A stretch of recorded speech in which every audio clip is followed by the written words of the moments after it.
go. Is the mic working? Mic on? All right, cool. Thanks, Kate. Okay, so just a little bit more about me, co-founder of SIM. I live in Brookline locally. Yeah, I started my career as a Java enterprise engineer, ended up working at JavaScript, then worked on Rails stuff, then worked on CloudFormation. Took a actually really enjoyable turn in Bash programming for a while. Worked on Spark, Go, Node, a lot of time in Terraform. Now at SIM, I mostly just limit myself to like messing around on the website in Webflow and moving blocks around. A little bit about SIM. So we've been helping teams solve security problems for a few years, and that's, this talk is based on some of those experiences I've had. Just the brief kind of product overview. So, we're helping teams take their kind of access management systems and make them more dynamic, context-based. It's a developer-friendly platform, and we have some folks from the team here. Please feel free to reach out if you want to learn more about that. Yeah. So this talk is framed around least privilege. And I think the takeaway of the talk should be that humans are an important part of solving least privilege problems. That's the theme and just in Jeff's talk that we just had. There's a lot of focus on people, and I can just say, like, in my own experience these past few years, kind of going from an engineering leader to a startup leader, like, it's just everything, more and more I just see everything as a people problem, and that everything you might think is a tools problem is actually a people problem. And it's like, I just think we can't hear that enough, because we always kind of try to convince ourselves that that's not the case, and that's what I'm going to talk about a little here. Okay, so part one of this talk is titled We'll Solve It in V2. And this is about what happens if we try to apply solving something like least privilege in just like a very tool-centric way, in my experience.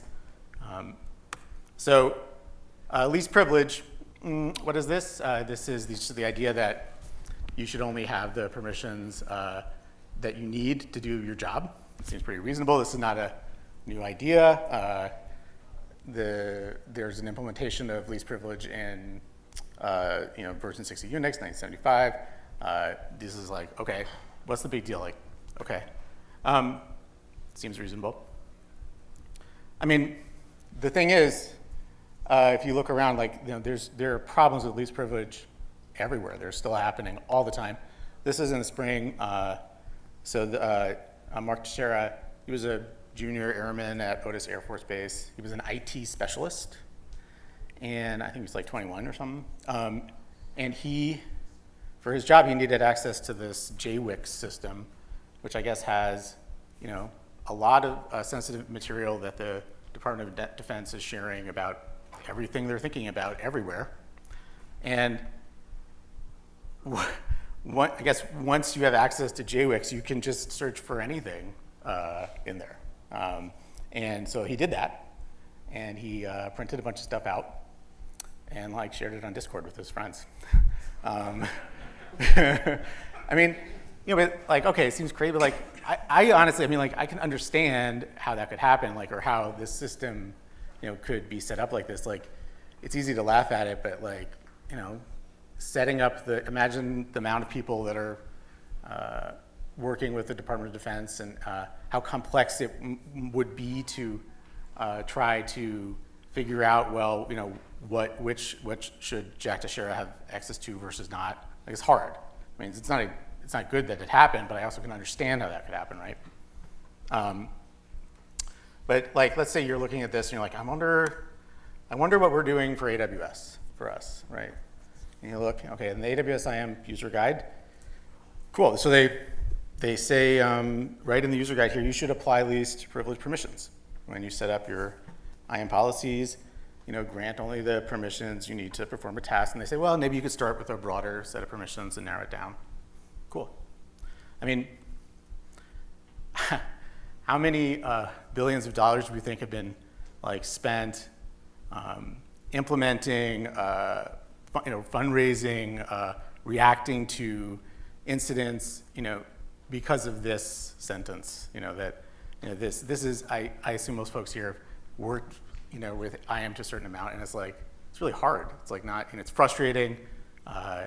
It's, you have to change something. It's like, testing it can be hard. Like, this is not an easy problem. And we spend a ton of money and time trying to solve it, right? And, it's easy to talk about the AWS piece of this, but as the other tools in the ecosystem have evolved, like the problem is there too. So I did this. This is a screen grab of what's on the right there that's one web page of all of the potential actions that you can put in a Datadog custom policy. And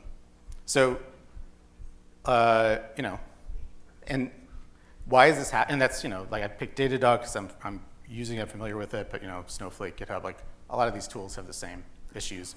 And I think as tools mature, they work for more enterprise use cases. Where the Fortune 500 will pay X dollars for having one of these actions exposed, and now it's there for all of us to think about when we're implementing least privilege, right? So this is a big problem. And I think, okay, so how do we deal with this problem? Well, we're infrastructure, whatever, platform, DevOps, SRE, whatever we are. We like to work on automation, and this seems like a problem that's ripe to solve with automation. Let's figure this out. Not everyone on the team is going to be an expert on IAM or Datadog permissions or whatever. Let's figure it out once, encode it, and let everyone use that, right? And then we'll let everyone use it by putting this in a pipeline, right? So we'll get, my team is laughing because this is like from our CI/CD pipeline. We'll put the stuff in a pipeline, and great. Now we've kind of taken, we've encoded this knowledge in some automation of like, so that folks don't have to solve these privilege problems on their own. We've put our workloads in a pipeline, so they're not on our laptops anymore. We've maybe accounted for the stuff Sharon mentioned yesterday with like having a better permissions model in our CI/CD system. Great. So is that it? End of story. I mean, this was actually, so whoever was doing the socials for this talk, they said, for my talk, they said, isn't IAC, no touch prod, and GitOps enough? Like, yeah, like, isn't that enough? Like, do we need to talk about this anymore, or not? And I think what's implicit there, and I think the mental model a lot of us have is like,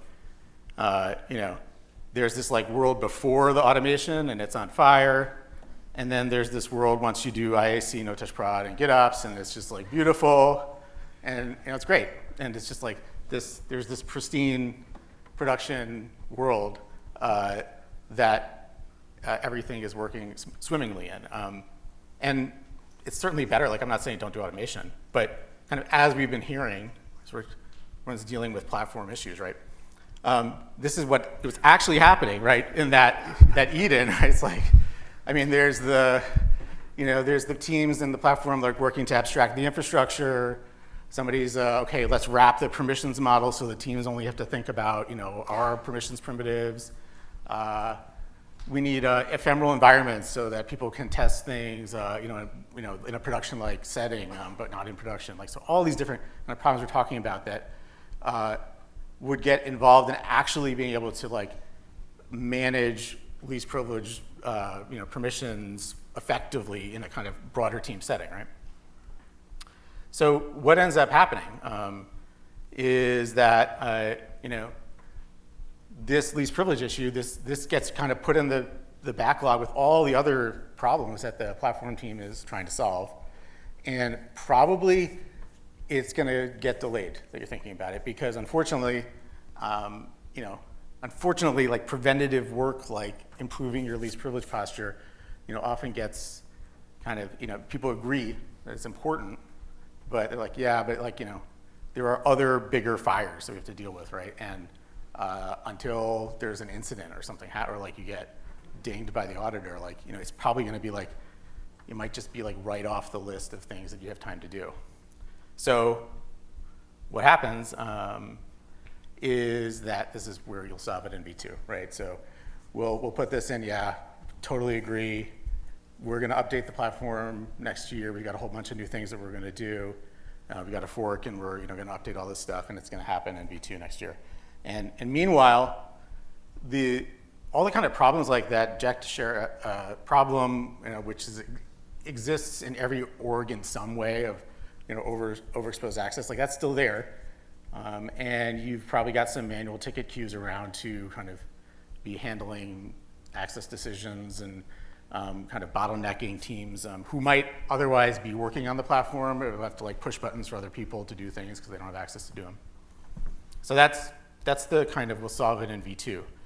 So that whole story, I mean, there's different variations of that, but like that was like, if we just were focusing on the tools piece of this equation, what could happen is that we end up, everyone agrees that we have a problem here, but we don't really, it kind of gets just left into, in the fires with everything else. So this is just my observation of, as I said, like it's easy for us to we can turn people problems into tools problems really easily. This is, this is me in 2012. This is my people problem at home in 2012. And then I had a people problem at work too, which was that I was managing this team that was running a SaaS application. And the company I was working at, most of the stuff they did was enterprise, like deployed on-prem software. And we were this kind of weird SaaS app. And when I wanted to deploy updates to that SaaS app, I had to fill out spreadsheets and like send it to IT and coordinate with them. And it was like really frustrating, because it felt like there should be this more efficient way. And we knew that cloud was there, and like we should do cloud, right? So we did, we tried that. So we, this 2012 there, so we started working on an AWS migration, and at the time, there weren't as many services in AWS, so we partnered with RightScale, which was a big kind of cloud migration company that I think has since got bought by another company, Flexera. It still exists. And I mean, this was a great experience for me. Like I learned a lot, really helped my career. But it also took a lot of time because like our team, we didn't have these IT folks that we were trying to work with. Like they had a lot of operational experience that we didn't have. Like we didn't really know. There was a lot of stuff we didn't know. And yes, running this stuff in AWS with some RightScale help was, we learned it. We didn't have to do everything, but like there was just a lot of knowledge we had to pick up. And while it was very formative for me in the sense of like I started just wanting to do more stuff in AWS, in terms of like what my business was up to, like it probably didn't really make sense. Like it wasn't like this app that I was running. It didn't need auto scaling. It didn't have a complicated topology. In retrospect, we just had kind of we didn't have incentives aligned with IT. They were trying to run, Oracle Financials and Microsoft Outlook, and like, they just didn't know about us. But, in retrospect, what if I had just like taken a few of those folks like out for beers or something? Like maybe we could have, worked some of this out, and like either they could have, they probably would have been interested in working on cloud stuff, or maybe at the time we could have just figured out a more efficient deploy flow, in the data center. So I bring this up as like, I think this just happens a lot.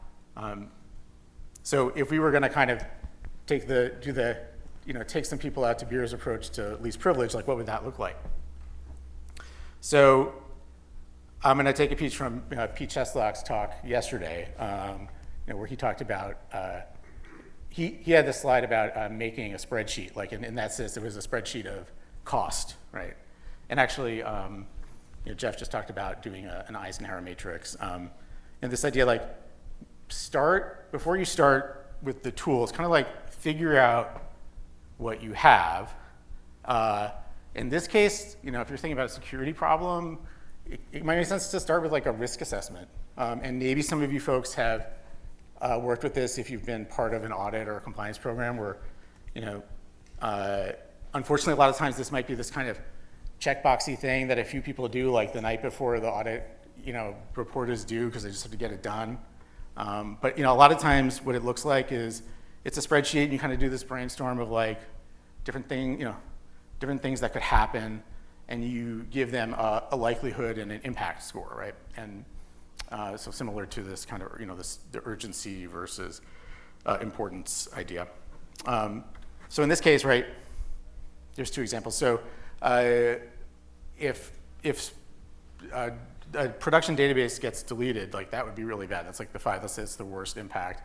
But you just know, it's very unlikely. And it's possible. You're not gonna say it's impossible, it's unlikely. But you also know either your team is growing a lot this year, or maybe unfortunately it's gonna be shrinking, and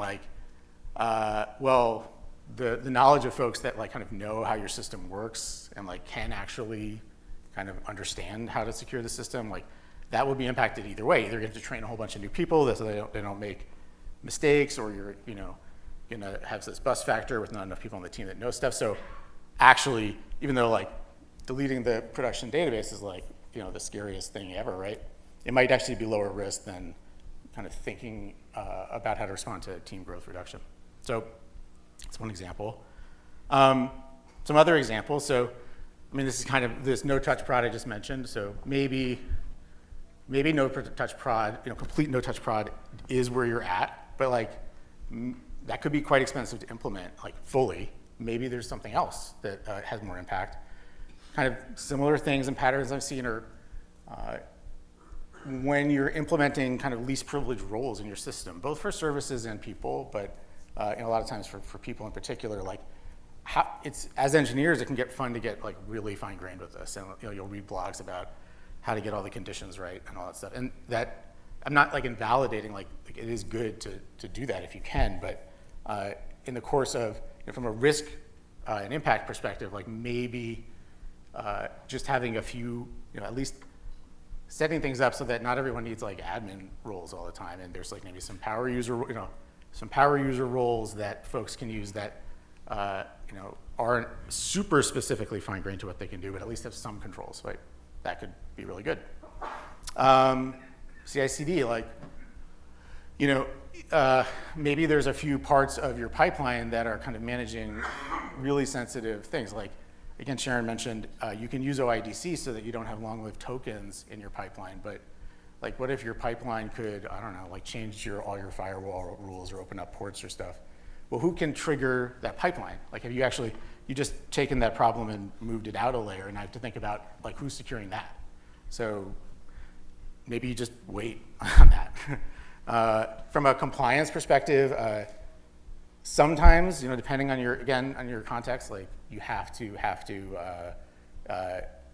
implement some of these controls. But oftentimes, if you have a process, if you can show the risk report, you can show the criteria you used, the decisions you made about how you prioritize your risk, auditors respond to that, and they understand that you're an organization that is growing and changing and stuff.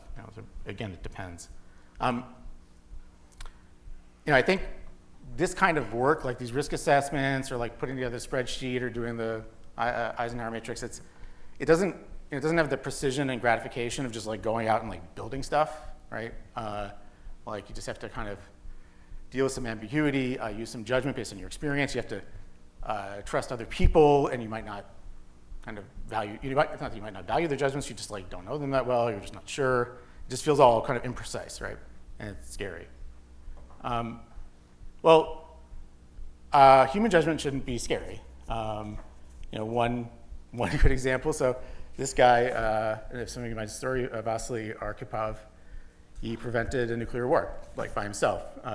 In 1962, this is another submarine story. I guess submarines have all the problems, but he was on the sub that was headed to Cuba during the Cuban Missile Crisis.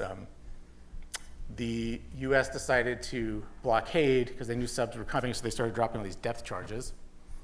The sub was too deep to get any communication from Russia, so they didn't know that this depth charge thing was happening as a blockade. And the captain of the sub was like, I think they're attacking us. I think we're at war. We should launch a nuclear-armed torpedo. And on this sub, there were actually 3 people that needed to all agree to launch. So the captain and the political officer both agreed. And just Vasily said, no, he was like, I really think we should go to the surface and check before we launch this nuclear weapon. And there's some stories that say he swallowed the key, but like I don't know if that's really true, but it'd be cool if it was. But you know, it's also kind of, he happened to be on a sub where there were 3 people required, but most of the times it was 2. So this is a human decision that I think, you know, I'm glad that this human made this decision and had the opportunity to do so, right?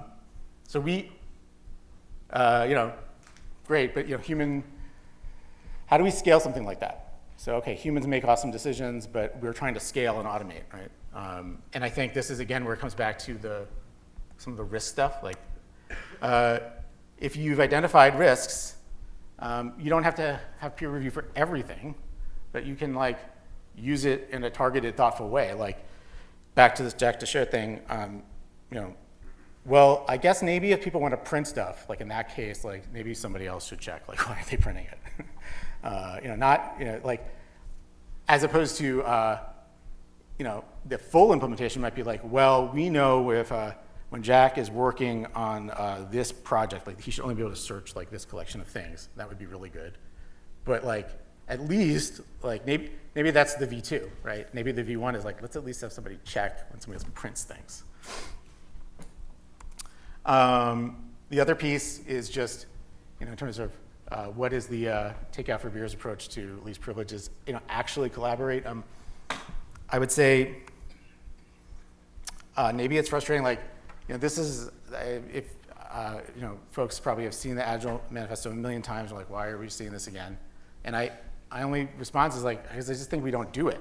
Like, we know this stuff, and Agile has become this kind of like, almost reduced to meaninglessness as a word.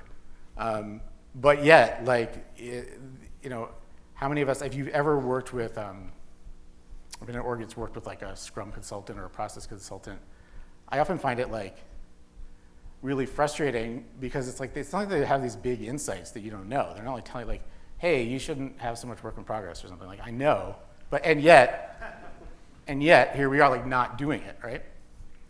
So, you know, here's the 3 things that I would say like actually can be part of a least privilege implementation. I mean, talking to customers, like if your team is talking to customers, they're going to have more empathy for the, you know, they're going to maybe have a different way of thinking about how they're protecting customer data and what we need to do that because they're interacting, they know our customers. Do retros because then your team trusts each other and maybe can surface like, hey, I don't know why we did this, or I'm confused about this, I'm worried about something, right? Reduced work in progress is about you know, sharing knowledge for that bus factor. Now, okay, so then there's AI. And is AI the new hotness that's going to, you know, blow all this up? I mean, if the mental model for AI is just back to like, okay, it's just, we're going to put AI in there and then now we're going to have the Eden, right? So if this is the mental model, then it's not going to work. Because, again, you know, AI is just like another tool. It's like another thing that's amazing. It's going to do all these really creative things. You know, and it's like a whole other layer of like AI ops stuff that all of us are going to figure out how to work in. Like, okay, there's, you know, the tools that generate the content, then the other tools that are going to validate generated content. Somebody's going to alert on suspicious content, and then we're going to have this sea of alerts, and so somebody's going to have to like help us sift through the signal to noise of all of the AI alerts, right? And we need new CI/CD tooling for models because we do. So all that stuff is going to add value, and it's also just going to like add into this morass here of problems that we have to solve. And, you know, again, back to judgment, like, don't, you know, if you're feeling some pressure because you're curious about AI tooling, I mean, also you can think like, do I have the kind of table stakes stuff in place? Like, back to this JWIX thing, like you don't need AI to say, if somebody wants to print something, have it check with somebody else. Like, that's just like a rule. And before you do some fancy anomaly detection, like, have you thought about just like the basic rules that might protect some of your hotspots? And that all comes from having done the risk assessments, right? So you obviously can't do this for everything, but like, so if you have confidence about like what are the most important things, then you can implement some of those manual rules. At SREcon this year, there's this closing talk from DevOps luminaries, Andrew Clay Schaefer and Alex Hidalgo. And it was kind of funny, like basically the talk was like going through the different job titles that folks have had, starting with system administrator, and the conclusion at the end was like, guess what? Like this is all still system administration. Like we're all just sysadmins, and like we're not just, we are all sysadmins. When I heard the talk, it was kind of like, okay, that's cool. It's a kind of funny framing.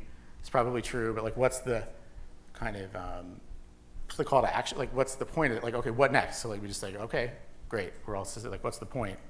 I think, perhaps the point is it's like this is the work.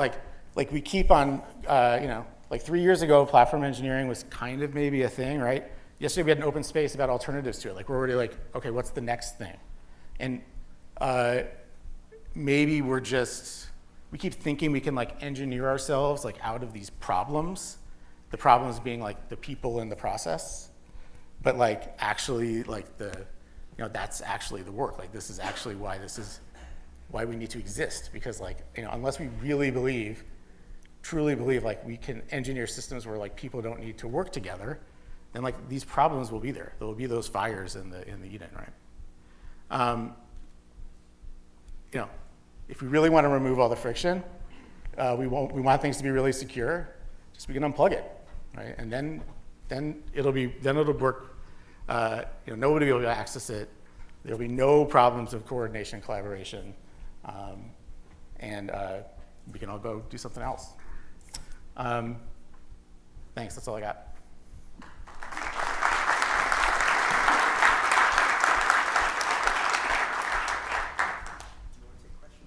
Sure, if anyone has any questions. Does have questions? We have one up here.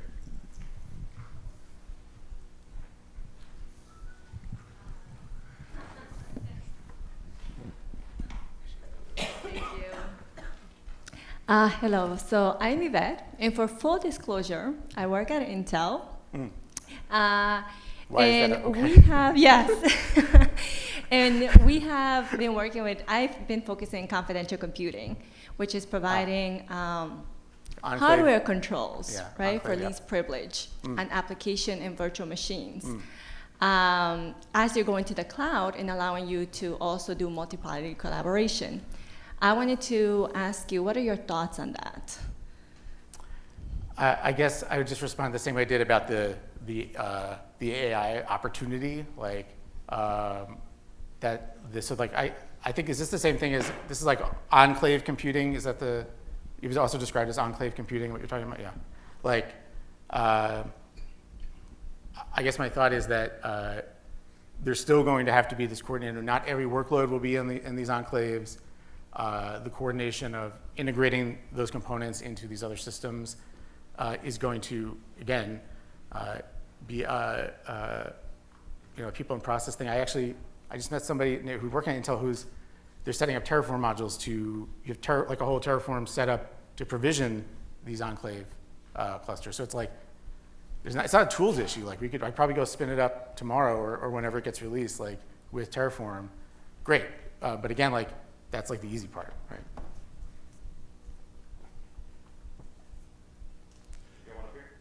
Hi, yeah. I just wanted to know your thoughts on balancing productivity and least access principles, because you don't want to get to a point where productivity is slowing down from people not having access to things they need. But I know you don't want to end up with a situation where people have government secrets in a Discord Yeah. server. So I was wondering what your thoughts on the balance there was. I would just go back to, I don't think you can have there's no like single answer to that question. It does just depend on you just have to do the risk assessment and understand the risks. Depending, if you're building software to send something to Mars, like, versus, I don't know, doing like, a birthday card website or something, like the trade-offs will just be really different.